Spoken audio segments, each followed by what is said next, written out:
नमस्कार दोस्तों, स्वागत है आप सबका बीपीएससी के घटना चक्र के सीरीज़ में। दोस्तों आज से हम शुरू करने जा रहे हैं बीपीएससी 70वीं बीपीएससी के लिए घटना चक्र, जिसमें हम देखेंगे 38 एग्ज़ाम से 69 तक जितने एग्ज़ाम हुए हैं उसके सारे क्वेश्चंस लगाएंगे हम एक एक करके।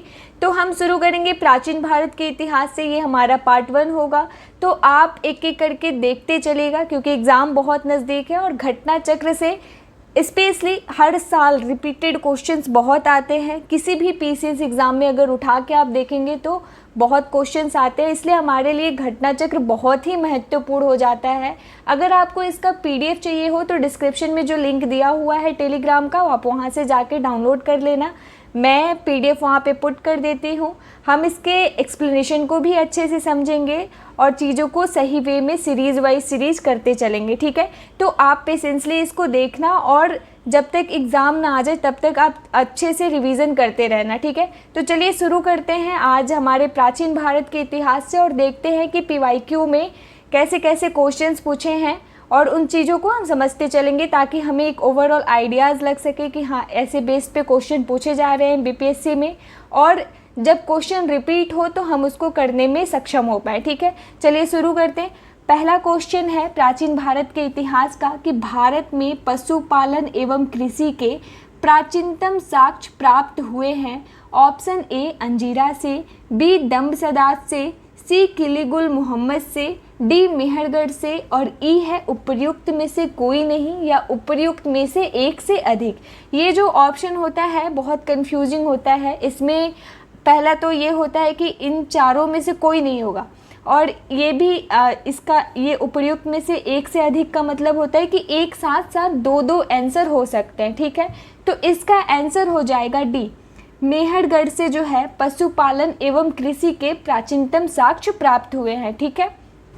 और ये कब पूछा है तो ये 2018 का क्वेश्चन है। 64th बीपीएससी जब हुआ था ये उस समय का क्वेश्चन आपसे पूछा है, ठीक है। चलिए इसके एक्सप्लेनेशन को हम पढ़ेंगे साथ साथ। एक्सप्लेनेशन में है कि भारतीय उपमहाद्वीप में पशुपालन एवं कृषि का प्रारंभिक स्थल जो है वो मेहरगढ़ को माना जाता है, जो 7000 से 5500 ईसा पूर्व के मध्य मानव बसाव का क्षेत्र था, ठीक है। मानव बसाव का क्षेत्र कौन था? मेहरगढ़। वो कब से कब तक? 7000 से 5500 ईसा पूर्व के मध्य। मेहरगढ़ जो है अभी तो भारत में उपलब्ध नहीं है, ये पाकिस्तान का हिस्सा बन गया है, ठीक है।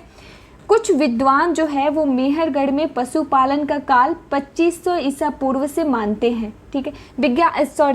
इतिहास में जो डेट है ना उसमें मतलब काफ़ी मतभेद है। कुछ विद्वानों के अनुसार कुछ होता है, कुछ विद्वानों के अनुसार कुछ होता है। तो हमें डेट्स पे उतना ध्यान नहीं देना, जो जिसका डेट हाँ सबने मान्यता प्राप्त करी है उस डेट को, तो उसी डेट पे हमें ज़्यादा फोकस करना है, ठीक है।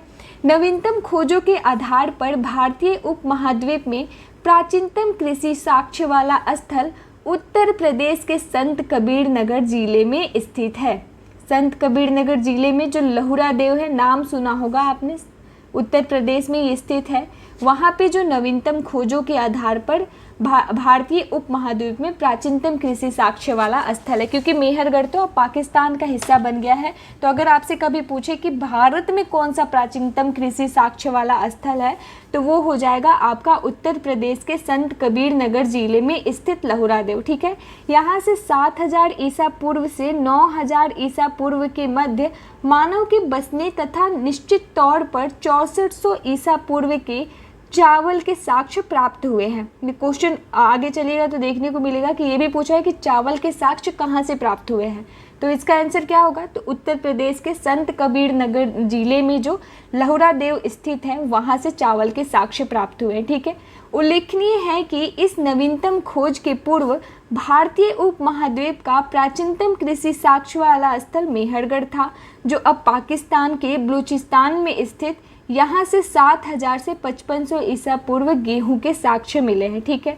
इसके साथ ही चावल के साक्ष्य वाला स्थल जो है वो कुलडीहवा, जो ये भी उत्तर प्रदेश का भाग है, यानी कि प्रयागराज जिले में बेलन नदी के तट पर स्थित है। यहाँ से 6500 ईसा पूर्व के चावल की भूसी के साक्ष्य मिले हैं। इसको मतलब माना जाता था, ठीक है। कुलडीहवा से चावल के भूसी के साक्ष्य मिले हैं। चलिए नेक्स्ट क्वेश्चन देखते हैं। ये क्वेश्चन को ध्यान में रखिएगा और मैं जो पीडीएफ दूंगी आप उसके थ्रू रिवीजन करते चलिएगा, ठीक है।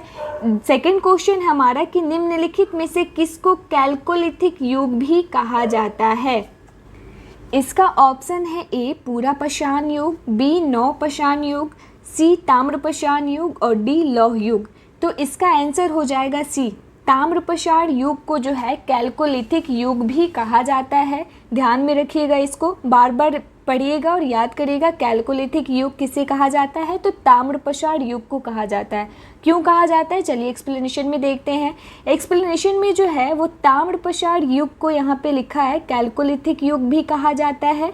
जिन संस्कृतियों में तांबे के औजार के साथ ही पत्थर के बने हुए उपकरणों का प्रचलन मिलता है, उन्हें प्रायः ताम्रपाषाणिक संस्कृतियाँ कहा जाता है, ठीक है। और साथ साथ इसको इंग्लिश में कैल्कोलिथिक युग भी कहा जाता है। ध्यान रखिएगा इसको, ठीक है। नेक्स्ट क्वेश्चन देखते हैं। ये क्वेश्चन 2000 का है, यानी कि बहुत पुराना हो गया। नेक्स्ट क्वेश्चन देखते हैं।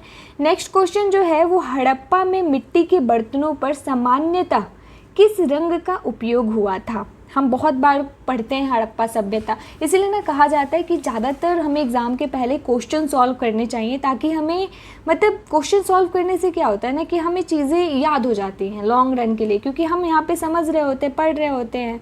एक याद करना अलग बात हो जाता है, ये डायरेक्टली आपको एक फैक्ट्स को याद करने में मदद करता है, इसलिए क्वेश्चन ज़्यादा सॉल्व करना चाहिए। तो इसका ऑप्शन हो जाएगा ए लाल, बी नीला हरा, सी पांडु और डी नीला। तो इसका आंसर हो जाएगा ए, हड़प्पा में जो मिट्टी के बर्तनों पर है सामान्यतः लाल रंग का उपयोग हुआ था। चलिए एक्सप्लेनेशन देखते हैं इसका। एक्सप्लेनेशन में है कि हड़प्पा निवासी जो हैं वो मिट्टी के बर्तनों का व्यापक पैमाने पर निर्माण करते थे। प्रारंभिक हड़प्पा सभ्यता में पैर से चालित चाक का प्रयोग किया जाता था। यहाँ पे एक और जानकारी आपको मिल गई कि प्रारंभिक हड़प्पा सभ्यता में पैर से चालित चाक का भी प्रयोग किया जाता था, ठीक है। परिपक्व हड़प्पा के दौर में हाथ से चालित चाकू का प्रयोग होने लगा, ठीक है। हड़प्पा में भी कई पीरियड आए हैं, प्रारंभिक आया है, बीच वाला आया, फिर परिपक्व आया है, उसके बाद जो भी उसका जो सभ्यता ख़त्म हुई वो वाले बाद का भी आता है काल, ठीक है। डिज़ाइन के आधार पर इन बर्तनों की दो श्रेणियाँ होती थी, एक तो बिना डिज़ाइन वाले बर्तन तथा दूसरे जो होते थे चित्रित मृदभांड होते थे, ठीक है। मृदभांड को बनाने वाली मिट्टी में रेत का मिश्रण किया जाता था, जिनको पकाने पर यह हल्के भूरे लाल रंग का रूप ग्रहण कर लेती थी। हल्के भूरे लाल रंग का रूप आपने देखा होगा, मतलब खुदाई वदाई आप न्यूज़पेपर पढ़ते होंगे तो आपको पता होगा, ठीक है। इन मृद भांडों के ऊपरी हिस्सों में लाल रंग की पुताई कर दी जाती थी तथा निचले हिस्से में काले रंग से विभिन्न प्रकार की चित्रकारी की जाती थी। तो अगर हम ऑप्शन में ये भी देखते लाल और काला तो हम उसको भी टिक आउट कर सकते थे, क्योंकि निचले हिस्से में काले रंग से भी विभिन्न प्रकार की चित्रकारी की जाती थी, ठीक है। चलिए नेक्स्ट क्वेश्चन देखते हैं। दोस्तों अगर आपको स्लो लग रहा हो तो आप स्पीड फास्ट कर लेना, क्योंकि अगर मैं फास्ट करूँगी स्पीड तो एक्सप्लेनेशन में कहते हैं ना कि कोताही हो जाएगा, ठीक है। तो आपके पास वो ऑप्शन है, आप कर सकते हो, ठीक है। हमारा नेक्स्ट क्वेश्चन है कि सिंधु सभ्यता में से किस युग में पड़ता है, यानी कि सिंधु सभ्यता जो है वो जैसे हमारा कालखंड बांटा गया है इतिहास का, उसमें से कहता है कि सिंधु सभ्यता किस युग के अंतर्गत आता है। आप सबको पता है कि हमारा कालखंड प्राग ऐतिहासिक, फिर आदि ऐतिहासिक आता है, फिर ऐतिहासिक काल आता है, फिर उत्तर ऐतिहासिक, ये जो क्रम होता है उसमें सिंधु सभ्यता किस युग में पड़ता है। ऑप्शन ए ऐतिहासिक काल, बी प्राग ऐतिहासिक काल, सी उत्तर ऐतिहासिक काल और डी आदि ऐतिहासिक काल। तो इसका आंसर हो जाएगा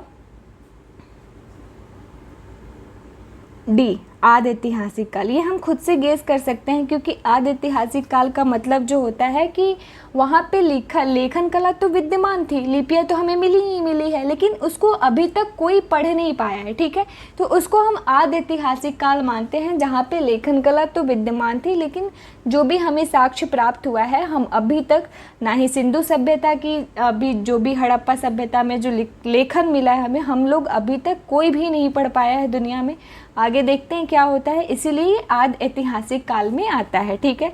इसका एक्सप्लेनेशन कहता है कि ऐतिहासिक काल का निर्धारण जो है वो पठनीय लेखन कला के ज्ञान के आधार पर किया जाता है।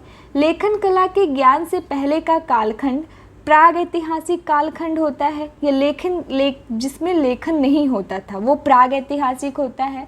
भारतीय इतिहास में 2500 बीसी से 600 बीसी का कालखंड जो है आद ऐतिहासिक माना गया है, फिक्स नहीं है, माना गया है। तो आप भी एक ओवरऑल याद रखना, 2500 बीसी से 600 बीसी का कालखंड आद ऐतिहासिक माना गया है।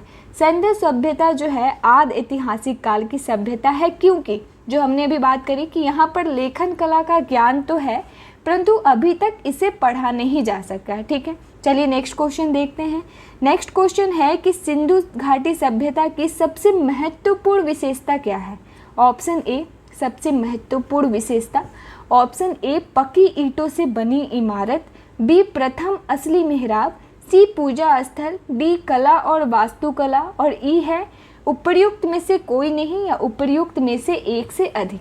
तो इसका जो है प्रथम असली मेहराब तो नहीं था, पूजा स्थल भी कोई महत्वपूर्ण क्योंकि वहाँ पे मंदिर वगैरह का नहीं पाया गया है निर्माण, कला और वास्तुकला भी उतनी खास नहीं थी। तो इसका जो सबसे महत्वपूर्ण विशेषता होगा वो पक्की ईंट से बनी इमारत होगा। ठीक है, ये 2017 में पूछा था आपका, 2017 में 67th बीपीएससी में पूछा था। ठीक है, यानी कि यहाँ पे एक्सप्लेनेशन देखते हैं कि सिंधु घाटी की प्रमुख विशेषता जो है नगर नियोजन को माना जाता है। यहाँ नगर और कस्बे एक निश्चित योजना के अनुसार बसाए जाते थे, जो अभी अगर आप देखेंगे ना वहाँ की नगर नियोजन क्षमता, तो अभी का जो वर्तमान है ना उससे भी वो सुदृढ़ अवस्था में थी। चारों कोनों सड़कें आके समकोण पर काटती थी, नाले की जो व्यवस्था थी, अभी जितनी गंदगी है वो कुछ नहीं। मतलब सोचिए पहले के लोग, बहुत पहले के लोग नालों को ढक के रखते थे ताकि बीमारियां ना फैले। तो हमें अपने ही सभ्यता से काफ़ी कुछ सीखने की ज़रूरत है। अभी आप शहरीकरण बढ़ रहा है तो देख रहे होंगे कि कितनी ही शहरों की प्लानिंग कितनी बेकार है, ड्रेनेज सिस्टम कितने ख़राब है, जबकि उस युग में वहाँ पे अवसंरचना की कमी होगी, टेक्नोलॉजी इतनी नहीं होगी जितना अभी है, फिर भी लोग कितने सुव्यवस्थित ढंग से किए हुए थे। तो उनकी एक अलग महत्ता है। ठीक है, पक्की ईंट से बनी इमारतों में मोहनजोदड़ो का विशाल स्नानागार व अन्नागार प्रमुख है। इनकी सतह पक्की ईंटों की है जिसे जिप्सम तथा मोटार द्वारा जोड़ा गया है। तो उस समय की तकनीक की अभी भी मतलब तुलना नहीं की जा सकती। नेक्स्ट क्वेश्चन देखते हैं। नेक्स्ट क्वेश्चन है कि निम्नलिखित में से कौन सा एक हड़प्पा का बंदरगाह है? ऑप्शन ए सिकंदरिया, बी लोथल, सी महास्थानगढ़ और डी नागपट्टनम। तो ये दोस्तों 2011 का क्वेश्चन है, 2011 यानी कि, और देखिए इस क्वेश्चन को दो बार पूछा है, 53rd में भी पूछा है और 55th में भी पूछा है। तो इसका आंसर हो जाएगा बी लोथल। काफ़ी कॉमन क्वेश्चन है जबकि। तो इसमें जो हड़प्पा नगर लोथल गुजरात के अहमदाबाद में, खैर मैं लिखूंगी नहीं क्योंकि मैंने एक्सप्लेनेशन में ऐड करवाया है। चलिए देखते हैं, एक्सप्लेनेशन ही पढ़ लेते हैं। हड़प्पा नगर लोथल गुजरात के अहमदाबाद ज़िले में भोगवा नदी के किनारे स्थित है। तो ये सब फैक्ट्स आप याद रखना कहाँ पे स्थित है। तो लोथल जो है गुजरात के अहमदाबाद ज़िले में भोगवा नदी के किनारे पर स्थित है। और यहाँ की सर्वाधिक महत्वपूर्ण उपलब्धि जो है वो हड़प्पा कालीन बंदरगाह है। ठीक है, नेक्स्ट क्वेश्चन की तरफ बढ़ते हैं। नेक्स्ट क्वेश्चन जो है वो कहता है कि निम्नलिखित में से कौन सा हड़प्पा कालीन स्थल गुजरात में है? Option A Lothal, B Dabarkot, C Kalibangan और डी राखीगढ़ी, और है इसमें उपर्युक्त में से कोई नहीं या उपर्युक्त में से एक से अधिक। देखें आप 2017 में पूछा है, 2011 में पूछा और यही क्वेश्चन फिर से 67th बीपीएससी में 2022 में पूछा है। इसीलिए बार बार कहा जाता है कि घटना चक्र को पढ़ने की काफ़ी ही आवश्यकता है। ठीक है, तो इसका आंसर क्या हो जाएगा? लोथल। और वही जो उपर्युक्त जो हमारा एक्सप्लेनेशन था सेम कि लोथल अहमदाबाद के भोगवा नदी के किनारे स्थित है गुजरात में। ठीक है, और यहाँ की ये हड़प्पा कालीन बंदरगाह है। ठीक है, तो याद रहेगा आपको, आई थिंक याद हो गया होगा। चलिए नेक्स्ट क्वेश्चन देखते हैं। नेक्स्ट क्वेश्चन जो है, निम्न में से किस हड़प्पा कालीन स्थल से टेराकोटा का हल प्राप्त हुआ है? टेराकोटा का हल होता है option A Dholavira, B Banawali, C Kalibangan, D Lothal, E उपर्युक्त में से कोई नहीं या उपर्युक्त में से एक से अधिक। तो इसका आंसर हो जाएगा बी बनावली। जो है वो हरियाणा के फतेहाबाद ज़िले में है और यहीं से जो है हड़प्पा कालीन स्थल का टेराकोटा जो हल होता है वो प्राप्त हुआ है। टेराकोटा मतलब मिट्टी का बना हुआ चीज़ें होता है, ठीक है। जैसे मिट्टी का बना हुआ बर्तन हो सकता है, तो मिट्टी का बना हुआ हल भी प्राप्त हो। जली हुई मिट्टी होती है जो काफ़ी मजबूत होती है, ठीक है। एक्सप्लेनेशन में है वही कि हरियाणा के फतेहाबाद जिले में स्थित है बनावली, वहीं से जो है टेराकोटा का हल प्राप्त हुआ है। याद रखिएगा कहाँ से प्राप्त हुआ है और जगह कहाँ पे स्थित है, ठीक है। नेक्स्ट क्वेश्चन की तरफ बढ़ते हैं।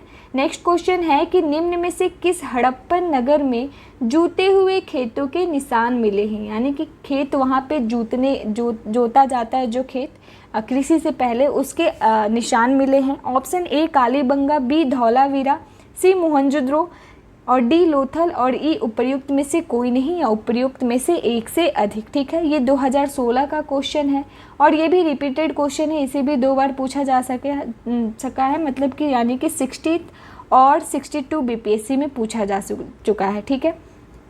सॉरी, ये ऊपर वाला जो क्वेश्चन था ना, ये 2 बार पूछा जा चुका है। 16 में 60वीं यानी कि 60वीं बीपीएससी और 62वीं में पूछा गया है ये सेम क्वेश्चन।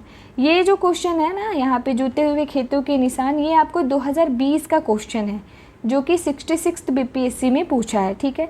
तो इसका आंसर हो जाएगा ए कालीबंगा। सो जो है कालीबंगा, यहाँ से जूते हुए खेतों के निशान मिले हैं, ठीक है। कालीबंगा राजस्थान में स्थित है। चलिए एक्सप्लेनेशन देखते हैं, सारी जानकारी वहीं मिल जाएगी हमें। प्रश्नगत जो है हड़प्पा सभ्यता के स्थलों में से खंबात की खाड़ी के निकट स्थित लोथल से गोदीबाड़ा के साक्ष्य मिले हैं। खंबात की खाड़ी हमने ऊपर देखा भोगवा नदी के किनारे स्थित है, अहमदाबाद जिले में है, ठीक है। फिर राजस्थान के हनुमानगढ़ जिले में घग्गर नदी के किनारे है स्थित कालीबंगा, घग्गर नदी के किनारे। लोथल कहाँ था? भोगवा नदी के किनारे। कालीबंगा है घग्गर नदी के किनारे। लोथल था अहमदाबाद जिले में और कालीबंगा जो है वो हनुमानगढ़ जिले में है, ध्यान रखिएगा। लोथल गुजरात में था और कालीबंगा राजस्थान में, ठीक है। गुजरात के धौलावीरा से हड़प्पा लिपि के बड़े आकार के 10 चिन्हों वाला एक शिलालेख मिला है। ये एक और जानकारी हो गई। धौलावीरा कहाँ है? पहली बात तो गुजरात में है और वहाँ से हड़प्पा लिपि के एक बड़े आकार के 10 चिन्हों वाला एक शिलालेख मिला है, ठीक है, ध्यान में रखिएगा। 10 चिन्हों वाला एक बड़ा शिलालेख मिला है। हरियाणा के फतेहाबाद जिले में शिलालेख का मतलब समझ रहे हैं ना आप, ये पत्थरों पर लिखा गया है कुछ, वहाँ पे 10 चिन्ह लिखे गए हैं पत्थरों पे जो हड़प्पा कालीन है, वहाँ से गुजरात के धौलावीरा से मिला है, ठीक है। हरियाणा के फतेहाबाद जिले में स्थित बनावली से पक्की मिट्टी के बनी हुई हल की आकृति मिली है, जिसे हमने ऊपर देखा था, उसका क्या नाम था? टेराकोटा। टेराकोटा की ये हल मिली है, तो वही लिखा है यहाँ पे, पक्की मिट्टी की बनी हुई हल की प्रतिकृति मिली है, ठीक है। नेक्स्ट क्वेश्चन देखते हैं। नेक्स्ट क्वेश्चन है कि निम्नलिखित में से कौन हड़प्पा और मोहनजोदड़ो के उत्खनन से संबंधित नहीं थे? Option A R D. Banerjee, B K N. Dikshit, C M S. Vats और डी वी.ए. स्मिथ। इसका आंसर हो जाएगा डी वी.ए. स्मिथ जो हैं वो हड़प्पा और मोहनजोदड़ो के उत्खनन से संबंधित नहीं थे और ये तीनों जो वैज्ञानिक है R D. Banerjee, K N. Dikshit, M S. Vats, वो हड़प्पा और मोहनजोदड़ो के उत्खनन से संबंधित थे, ठीक है। एक्सप्लेनेशन में देखते हैं हम। वर्ष 1921 में दयाराम साहनी ने हड़प्पा का सर्वेक्षण किया। किसने किया? दयाराम साहनी ने सर्वप्रथम, ठीक है। वर्ष 1926 से 27 से वर्ष 1933 से 34 में माधो स्वरूप वत्स, जो ऊपर था उनका पूरा नाम माधो स्वरूप वत्स, जो है हड़प्पा के उत्खनन कार्य से संबंधित रहे, ठीक है।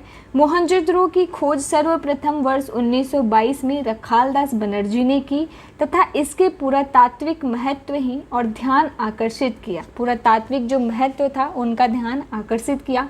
मोहनजोदड़ो की जो है सर्वप्रथम खोज किसने की? तो रखालदास बनर्जी ने की। हड़प्पा का सर्वेक्षण सर्वप्रथम किसने किया? तो 1921 में दयाराम साहनी ने किया और माधव स्वरूप वत्स जो है वो 1926 से 27 से वर्ष 1933 से 34 में हड़प्पा के उत्खनन कार्य से संबंधित थे, ठीक है। इनके अतिरिक्त कुछ अन्य विद्वान भी थे, जैसे के.एन. दीक्षित, अर्नेस्ट मैके, आर.एल. स्टीन, ठीक है, ए. घोष, जेपी जोशी आदि ने भी इस सभ्यता की खोज में महत्वपूर्ण योगदान दिया। ठीक है, अतः स्पष्ट है कि वीए स्मिथ हड़प्पा सभ्यता की खोज से संबंधित नहीं रहे, बल्कि ये भारतविद एवं कला इतिहासकार के रूप में प्रसिद्ध थे। तो इनके बारे में भी हमें जानकारी मिल गया कि ये क्या थे, तो एक भारतविद एवं कला इतिहासकार थे। ठीक है, चलिए नेक्स्ट क्वेश्चन देखते हैं। नेक्स्ट क्वेश्चन है कि बोगजकोई का महत्व इसलिए है कि वहाँ बोगजकोई एक जगह है, वहाँ जो अभिलेख प्राप्त हुए हैं उनमें वैदिक देवी एवं देवताओं का वर्णन मिलता है। बी है मध्य एशिया एवं तिब्बत के बीच एक महत्वपूर्ण व्यापारिक केंद्र जाना जाता है। और सी है वेद के मूल ग्रंथ की रचना यानी कि बोगजकोई में ही हुई थी। और डी है उपर्युक्त में से कोई भी नहीं। तो इसका आंसर हो जाएगा ए।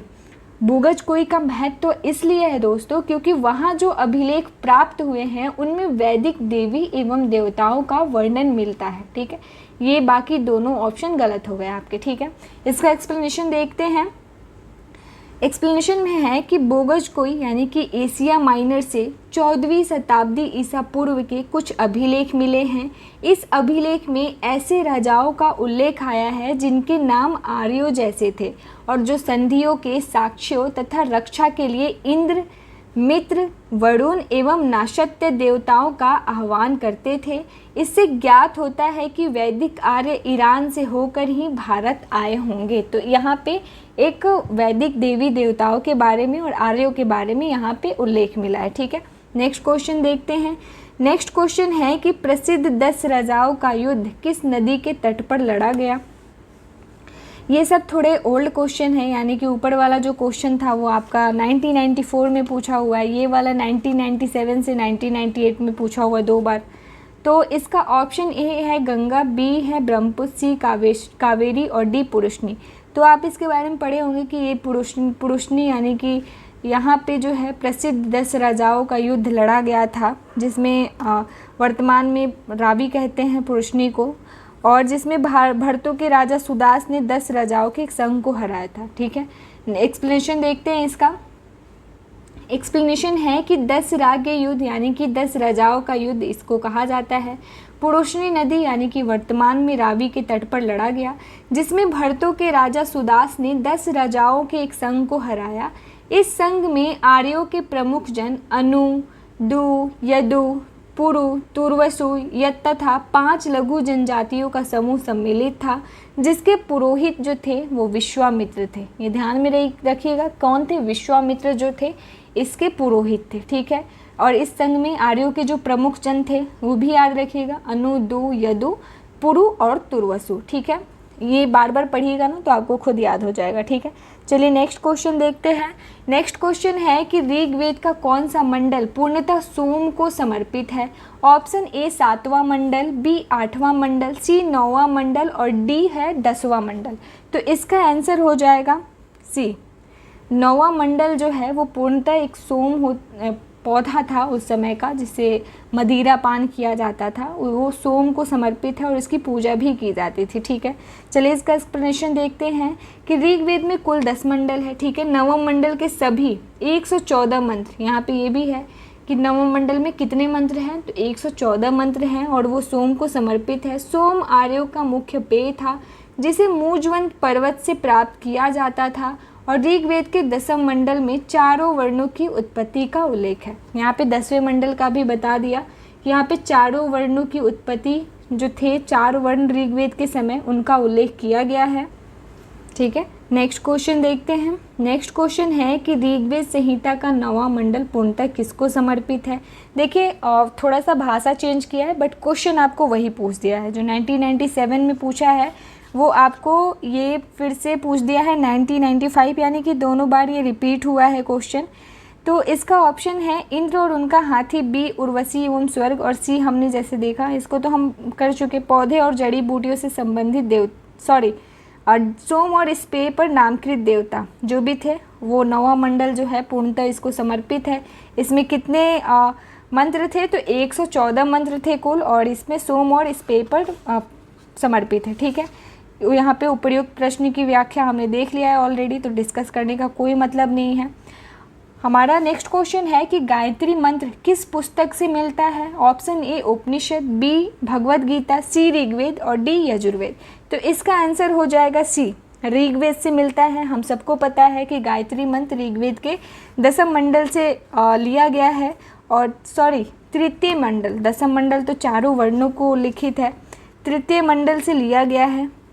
देखिए एक्सप्लेनेशन में, गायत्री मंत्र ऋग्वेद में उल्लिखित है और इसके रचनाकार जो है विश्वामित्र हैं। विश्वामित्र पुरोहित भी थे दशराग युद्ध में, जो आर्य थे और उनके जो भी जन थे उनके पुरोहित थे। और यहाँ भी गायत्री मंत्र के ऋग्वेद में उल्लिखित जो रचनाकार है विश्वामित्र है। यह मंत्र जो है ऋग्वेद के तृतीय मंडल में वर्णित है। तो ध्यान रखिएगा कौन से मंडल में, हमने देख लिया तृतीय मंडल ऋग्वेद, नौवां मंडल सोमपेय पदार्थ को, और 10वां मंडल जो है हमारा चारों वर्णों को। तो 3 मंडल तो हमने ऐसे ही देख लिया, धीरे धीरे एज ए क्वेश्चन में हम देखते चलेंगे, हमें चीज़ें याद भी हो जाएंगी। ठीक है, नेक्स्ट क्वेश्चन है कि निम्न में से किस भारतीय दर्शन ने परमाणु सिद्धांत का प्रतिपादन किया।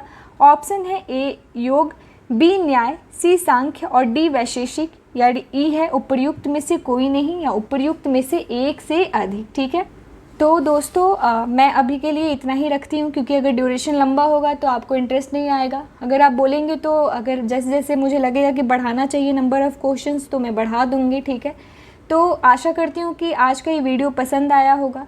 अगर पसंद आई है तो लाइक शेयर और सब्सक्राइब ज़रूर करें, और इस क्वेश्चन का जो आंसर है मुझे कमेंट बॉक्स में बताएं। अगर आप नहीं बताओगे तो ऑब्वियस सी बात है, मैं नेक्स्ट वीडियोस जो आएंगे हम उसमें बताएंगे, डिस्कस करेंगे इसको भी। लेकिन कोशिश करना आप भी बताओ ताकि हमें तालमेल हमारा बना रहे। तो ठीक है दोस्तों, शेयर करिएगा इसको। मिलती हूँ मैं आपसे नेक्स्ट वीडियो में ऐसे ही प्राचीन भारत के इतिहास के आगे के क्वेश्चनों के साथ। तो धन्यवाद। ठीक है।